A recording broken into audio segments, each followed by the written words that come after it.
रुकिए, आज रात जब आपका घर पूरी तरह शांत हो जाए, जब बाहर का शोर थम जाए और आप अकेले हों, तब खुद से एक सवाल पूछिए। दुनिया में अरबों लोग हैं, हर गली में अनगिनत चेहरे हैं, हर शहर में हजारों कहानियां हैं, फिर भी आपकी जिंदगी में वही एक इंसान क्यों आया? उसी से मुलाकात क्यों हुई? उसी से रिश्ता क्यों बना? और उसी के साथ आपने अपनी पूरी जिंदगी बिताने का फैसला क्यों किया? क्या ये सब सिर्फ एक इत्तेफाक था, या फिर इसके पीछे कोई ऐसा राज छुपा है जो आपको आज तक किसी ने नहीं बताया? और अगर मैं आपसे कहूं कि जिससे आप अपनी पसंद समझते हैं वो असल में आपकी पसंद थी ही नहीं, तो क्या आप यकीन करेंगे या फिर सच्चाई जानने से डरेंगे? क्योंकि जो सच अब सामने आने वाला है वो आपकी सोच ही नहीं, आपकी पूरी जिंदगी देखने का नजरिया बदल सकता है और शायद आपको अंदर तक हिला दे। तो तैयार रहिए, क्योंकि ये सिर्फ एक कहानी नहीं है, ये आपकी अपनी जिंदगी का छुपा हुआ सच है। जब आप उस इंसान से पहली बार मिले थे, शायद आपको लगा होगा कि ये बस एक सामान्य मुलाकात है। धीरे धीरे बात शुरू हुई, फिर आदत बनी और फिर रिश्ता। आपने सोचा ये सब आपकी मर्जी से हो रहा है, आप चुन रहे हैं, आप फैसला ले रहे हैं। लेकिन क्या सच में ऐसा था? जरा याद कीजिए, उस दिन, उस जगह, उस वक्त आप दोनों का मिलना, क्या वो पूरी तरह आपके कंट्रोल में था, या फिर कुछ चीजें अपने आप हो रही थीं, जैसे कोई अदृश्य ताकत धीरे धीरे आपको उसी दिशा में ले जा रही हो? आपने उसे चुना या फिर आपको उसकी तरफ ढकेला गया? क्योंकि सच ये है, हम जिन चीजों को अपनी पसंद कहते हैं, कई बार वो पहले से तय रास्ते होते हैं। हम बस उस रास्ते पर चल रहे होते हैं और हमें लगता है कि हम खुद रास्ता बना रहे हैं। लेकिन असली सवाल अब शुरू होता है, अगर ये सब पहले से तय था तो फिर ये तय किसने किया और क्यों? सोचिए, अगर ये सब पहले से तय था तो इसे तय किसने किया? क्या ऊपर बैठा कोई आपकी जिंदगी के फैसले ले रहा है, या फिर इसके पीछे कुछ और है? क्योंकि सच्चाई आपकी सोच से कहीं ज्यादा गहरी है। जिसे आप आज अपनी जिंदगी कह रहे हैं वो असल में एक पहले से लिखी हुई कहानी है। एक ऐसी कहानी जो आज से नहीं, आपके जन्म से भी पहले शुरू हो चुकी थी।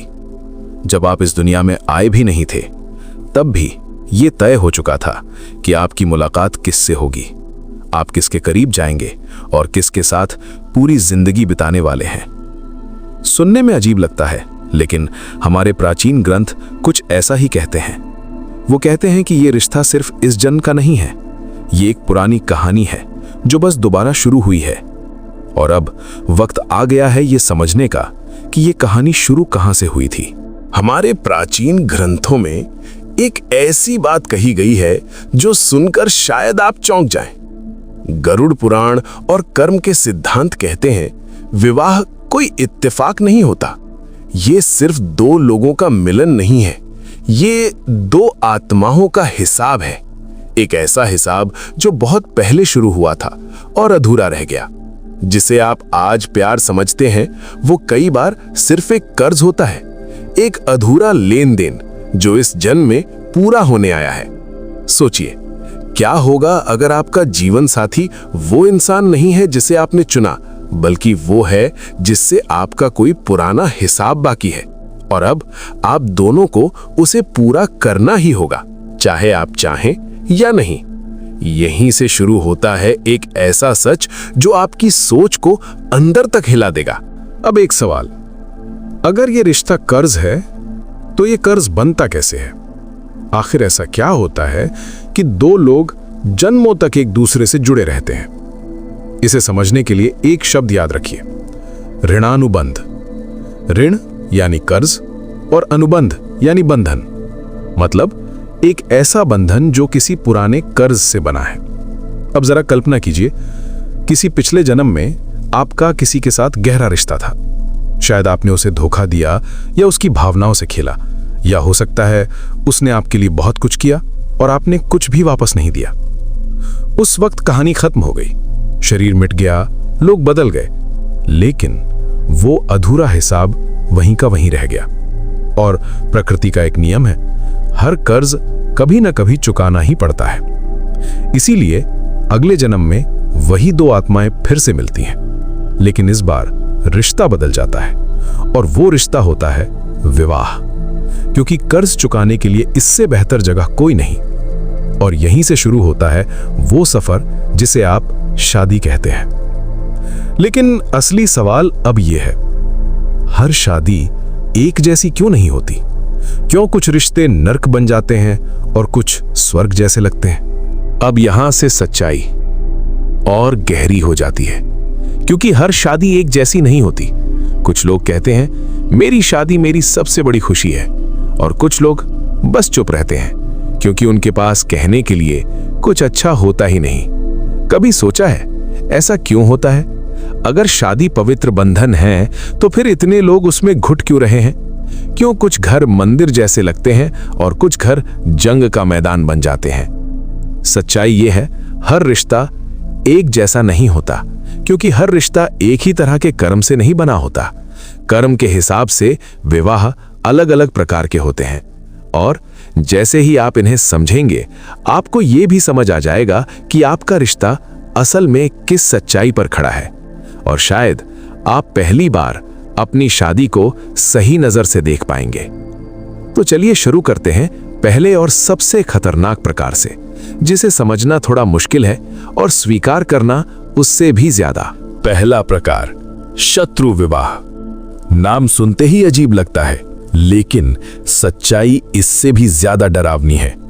इस रिश्ते में दो लोग साथ रहते हैं, लेकिन दिल से एक दूसरे के खिलाफ होते हैं। न प्यार न सम्मान, बस हर दिन एक नया झगड़ा, हर बात में ताना, हर शब्द में चोट। आपने ऐसे रिश्ते देखे होंगे जहां पति पत्नी एक ही घर में रहते हैं, लेकिन जैसे दो दुश्मन जो मौका मिलते ही एक दूसरे को गिराने की कोशिश करते हैं। अब सबसे बड़ा सवाल, ऐसा रिश्ता बनता कैसे है? क्यों कोई इंसान अपने ही जीवन साथी के साथ ऐसा व्यवहार करता है? जवाब इस जन्म में नहीं है। ये कहानी कहीं और से शुरू हुई थी, किसी पिछले जन्म में। या तो वो इंसान आपका दुश्मन था, या फिर आपने उसके साथ ऐसा अन्याय किया था जो वो कभी भूल नहीं पाया। उस वक्त शायद वो कमजोर था, कुछ कर नहीं पाया, लेकिन उसके मन में एक चीज रह गई, बदले की आग। और वही आग उसे इस जन्म में आपके इतना करीब ले आई कि अब वो हर दिन आपको उसी दर्द का एहसास करा सके जो कभी आपने उसे दिया था। और यही कारण है कि कुछ रिश्ते सिर्फ टूटते नहीं, तोड़ते हैं। लेकिन क्या ये सिलसिला कभी खत्म होता है, या ये दर्द जिंदगी भर चलता रहता है? सबसे खतरनाक बात क्या है जानते हैं? इस तरह के रिश्ते में आपको सच कभी सीधा दिखाई नहीं देता। आप सोचते रहते हैं गलती मेरी है, मैं ही ठीक नहीं हूं, और धीरे धीरे आप खुद पर शक करने लगते हैं। लेकिन असल में ये एक माइंड गेम होता है, जहां सामने वाला सिर्फ आपको हराना नहीं चाहता, वो चाहता है आप खुद से हार मान लो। वो आपको तोड़ता है बार बार, ताकि आप एक दिन ये मान लें कि आप कुछ नहीं है। और यही सबसे बड़ा नुकसान होता है, क्योंकि जब इंसान खुद से हार जाता है तो उसे हराने के लिए दुनिया को कुछ करने की जरूरत नहीं पड़ती। लेकिन अब एक सवाल, अगर ये सब कर्मों का खेल है तो क्या इसका कोई अंत है? क्या आप इस चक्र से बाहर निकल सकते हैं, या फिर आपको इसे पूरी जिंदगी सहना पड़ेगा? क्योंकि अगला सच या तो आपको आजाद कर देगा, या फिर आपको अपनी ही सोच पर शक करने पर मजबूर कर देगा। अब सबसे बड़ा सवाल, क्या ये सब कभी खत्म होता है, या फिर इंसान पूरी जिंदगी इसी दर्द में फंसा रहता है? क्योंकि अगर ये सच है कि हर रिश्ता एक कर्ज है, तो क्या ये कर्ज कभी पूरा भी होता है? जवाब है हाँ, होता है, लेकिन अपने आप नहीं। ये तब खत्म होता है जब उसका हिसाब पूरा हो जाता है, जब वो दर्द जो कभी दिया गया था वापस मिल जाता है, जब वो एहसास जो किसी ने सहा था वो सामने वाला भी महसूस कर लेता है। तभी ये चक्र धीरे धीरे खत्म होने लगता है। लेकिन यहाँ एक गलती ज्यादातर लोग कर देते हैं। वो क्या करते हैं? वो दर्द के बदले और दर्द देना शुरू कर देते हैं। उसने मुझे चोट दी तो मैं भी उसे चोट दूंगा, और यहीं कहानी खत्म नहीं होती, बल्कि फिर से शुरू हो जाती है। एक नया हिसाब, एक नया कर्ज और शायद एक और जन्म। तो फिर सही रास्ता क्या है? कैसे इस चक्र को यहीं खत्म किया जाए? क्योंकि अगली बात इस पूरी कहानी का सबसे बड़ा रहस्य खोलने वाली है। अब बात करते हैं दूसरे प्रकार की कर्जदार विवाह। ये उतना शोर नहीं करता जितना शत्रु विवाह करता है, लेकिन अंदर से ये उतना ही भारी होता है। इस रिश्ते में एक इंसान लगातार देता रहता है, समय, पैसा, मेहनत, और बदले में उसे क्या मिलता है? थकान, जिम्मेदारी और एक अजीब सा बोझ। आपने ऐसे लोग देखे होंगे जो दिन रात मेहनत करते हैं, कमाते हैं, लेकिन उनका सारा पैसा धीरे धीरे खत्म हो जाता है। कभी पार्टनर की बीमारी में, कभी उसके खर्चों में, कभी उसकी गलतियों को संभालने में, और वो इंसान बस देता ही चला जाता है। उसे खुद भी समझ नहीं आता कि आखिर ये सब मेरे साथ ही क्यों हो रहा है। जवाब फिर वही है, पिछला हिसाब। किसी पिछले जन्म में या तो आपने उस इंसान का कुछ लिया था या उसे नुकसान पहुंचाया था, और अब वो हर चीज वापस ले रहा है, धीरे धीरे ब्याज के साथ। और ये सिलसिला तब तक चलता है जब तक हिसाब पूरी तरह बराबर नहीं हो जाता। लेकिन जैसे ही वो हिसाब पूरा होता है, कुछ अजीब होता है। या तो वो इंसान अचानक बदल जाता है, या फिर आपकी जिंदगी से शांत तरीके से निकल जाता है, जैसे उसका काम पूरा हो गया हो। लेकिन हर रिश्ता इतना भारी भी नहीं होता। कुछ रिश्ते ऐसे भी होते हैं जहां ना दर्द होता है, ना ही प्यार, बस एक अजीब सी दूरी। और वही है तीसरा प्रकार। तीसरा प्रकार, उदासीन विवाह। ये ना शोर करता है, ना ही टूटता है, बस चुपचाप चलता रहता है। इस रिश्ते में ना गहरा प्यार होता है, ना ही खुली नफरत। सब कुछ सामान्य दिखता है, लेकिन अंदर से सब कुछ खाली होता है। पति अपने काम में व्यस्त, पत्नी अपनी दुनिया में खोई हुई। दोनों एक ही घर में रहते हैं, लेकिन जैसे दो अजनबी जो बस एक सफर साथ काट रहे हैं। ना कोई शिकायत, ना कोई खास जुड़ाव, बस एक आदत। आपने ऐसे रिश्ते जरूर देखे होंगे जहां सालों साथ रहने के बाद भी दो लोग एक दूसरे को समझ नहीं पाते। और सच ये है, इस रिश्ते के पीछे भी एक कारण होता है। लेकिन इस बार कहानी थोड़ी अलग है। किसी पिछले जन्म में आपका उस आत्मा के साथ कोई बड़ा हिसाब नहीं था, ना गहरा प्यार, ना गहरी दुश्मनी, बस एक छोटा सा अधूरा काम, एक अधूरी औपचारिकता।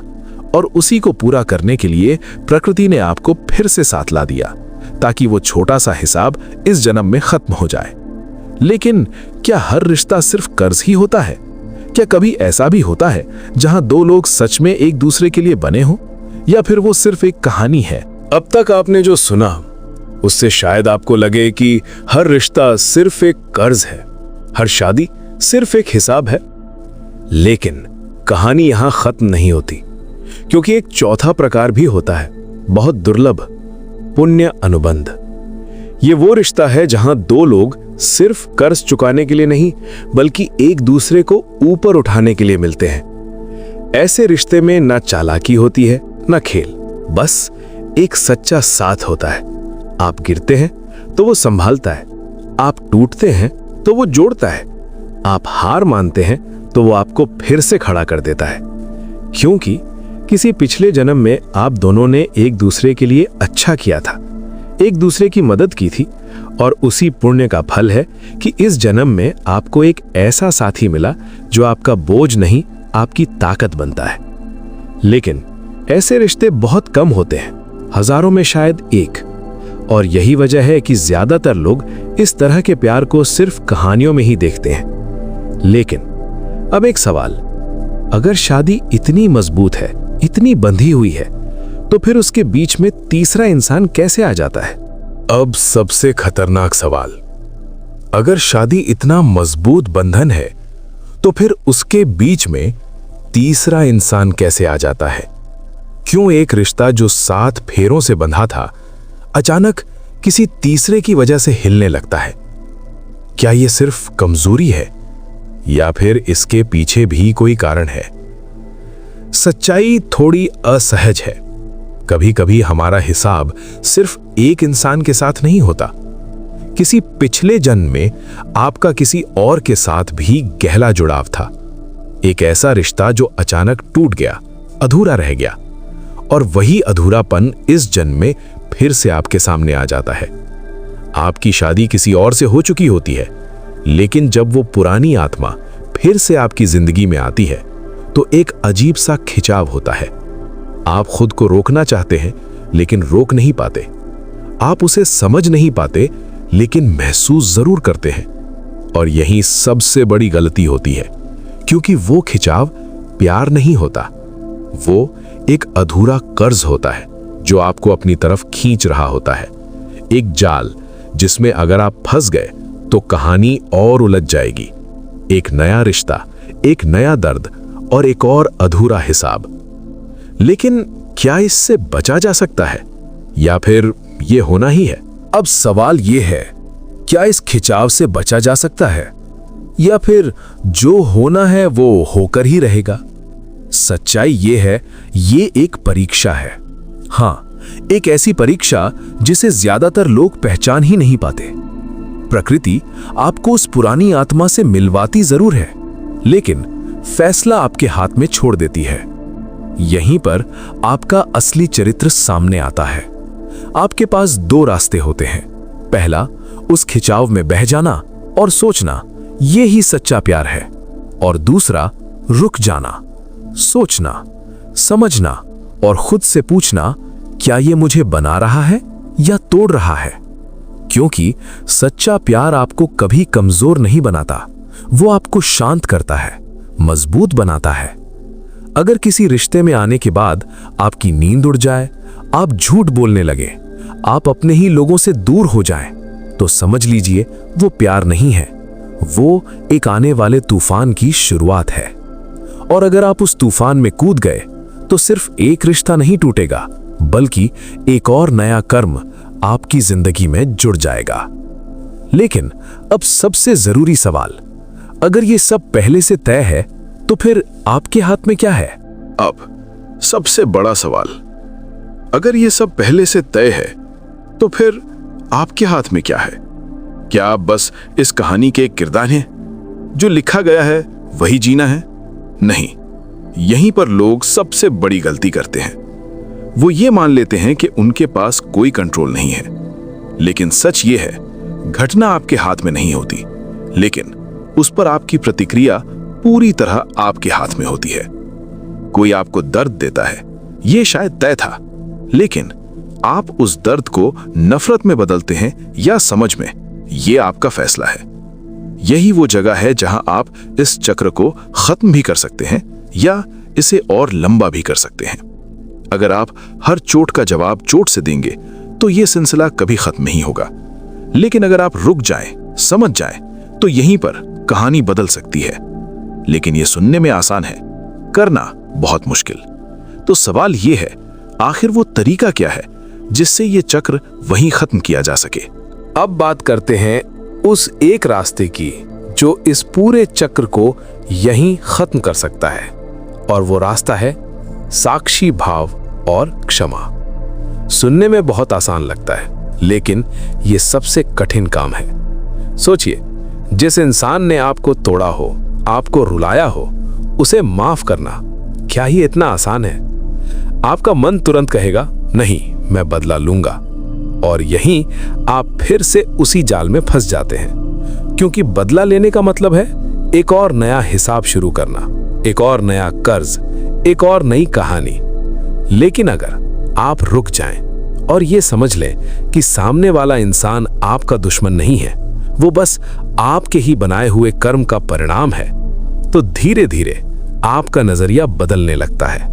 आप पीड़ित नहीं रहते, आप समझदार बन जाते हैं, और यहीं से मुक्ति की शुरुआत होती है। लेकिन क्या सिर्फ माफ करने से सब बदल जाएगा, या फिर इसके पीछे भी कोई गहरा रहस्य छुपा है?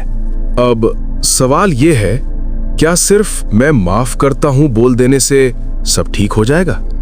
नहीं, क्योंकि शब्द नहीं, भावना काम करती है। और यही वो जगह है जहां ज्यादातर लोग हार जाते हैं। तो अब सुनिए वो तरीका जो हमारे ऋषियों ने बताया था। आज रात जब सब सो जाएं, आप भी शांत होकर बैठिए और अपने जीवन साथी का चेहरा अपने मन में लाइए। उस समय कोई गुस्सा नहीं, कोई शिकायत नहीं, बस एक बात दिल से कहिए, मुझे नहीं पता हमारा पिछला हिसाब क्या था, लेकिन अगर मैंने तुम्हें कभी दुख दिया तो मुझे माफ करना, और इस जन्म में तुमने जो भी दिया मैं तुम्हें माफ करता हूं। शुरू में ये सब नकली लगेगा, दिल नहीं मानेगा, लेकिन अगर आप ये रोज करते हैं तो धीरे धीरे अंदर कुछ बदलने लगता है। एक अजीब सी शांति महसूस होने लगती है, और सबसे बड़ी बात, सामने वाले के व्यवहार में भी फर्क दिखने लगता है। या तो वो इंसान बदल जाएगा या फिर बिना किसी लड़ाई के आपकी जिंदगी से दूर हो जाएगा, लेकिन इस बार दर्द के साथ नहीं, मुक्ति के साथ। पर क्या ये सच में इतना आसान है, या फिर इसके पीछे भी एक और गहरा नियम काम करता है? अब बात करते हैं उस नियम की जो इस पूरी कहानी को अंदर से चला रहा है। वो नियम जिसे हम अक्सर नजरअंदाज कर देते हैं। जो आप देते हैं वही आपको वापस मिलता है। ये सिर्फ एक कहावत नहीं है, ये ब्रह्मांड का नियम है। अगर आप अपने रिश्ते में गुस्सा देते हैं तो बदले में आपको और गुस्सा ही मिलेगा। अगर आप अपमान देते हैं तो सामने वाला भी आपको वही लौटाएगा। लेकिन अगर आप उस माहौल में भी जहां सब कुछ टूट रहा हो, थोड़ी सी शांति देते हैं, थोड़ी सी समझ, थोड़ी सी दया, तो धीरे धीरे ऊर्जा बदलने लगती है।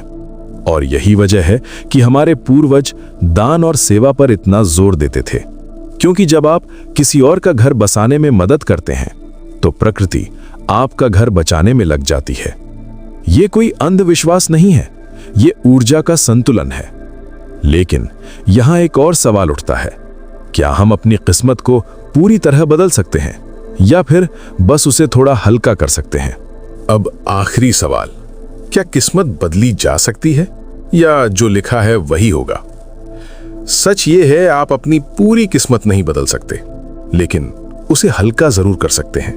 जैसे अगर आपकी किस्मत में लिखा है कि आपको चोट लगेगी तो वो टल नहीं सकती, लेकिन आप संभल कर चल सकते हैं, जूते पहन सकते हैं ताकि वही चोट आपको तोड़े नहीं। यही फर्क है अज्ञान और समझ में। शादी कोई परियों की कहानी नहीं है, ये एक परीक्षा है, एक ऐसा सफर जहां हर दिन आपको खुद से लड़ना पड़ता है, अपने अहंकार से, अपने गुस्से से और अपनी उम्मीदों से। लेकिन जो इंसान इस आग से गुजर जाता है और अपने अंदर के धैर्य को जिंदा रखता है, वही असली सोना बनकर निकलता है। याद रखिए, आपका जीवन साथी जैसा भी है वो आपका दुश्मन नहीं है, वो आपके ही कर्मों का आईना है। और अगर आईने में चेहरा खराब दिख रहा है तो आईना तोड़ने से कुछ नहीं होगा, चेहरा साफ करना होगा। इसलिए शिकायत छोड़िए, स्वीकार करना सीखिए, क्षमा करना सीखिए और अपने कर्मों को बदलना शुरू कर दीजिए। क्योंकि जिस दिन आपने ये समझ लिया, उस दिन आप सिर्फ एक रिश्ते को नहीं, अपनी पूरी जिंदगी को बदल देंगे। अगर ये बात आपके दिल तक पहुंची हो तो आज ही अपने मन में हर उस इंसान को माफ कर दीजिए जिससे आपका कोई अधूरा हिसाब है। क्योंकि जिस पिंजरे में आपने उन्हें कैद किया है, असल में उसमें आप खुद कैद हैं। उन्हें आजाद कीजिए और खुद भी आजाद हो जाइए। यही असली मुक्ति है।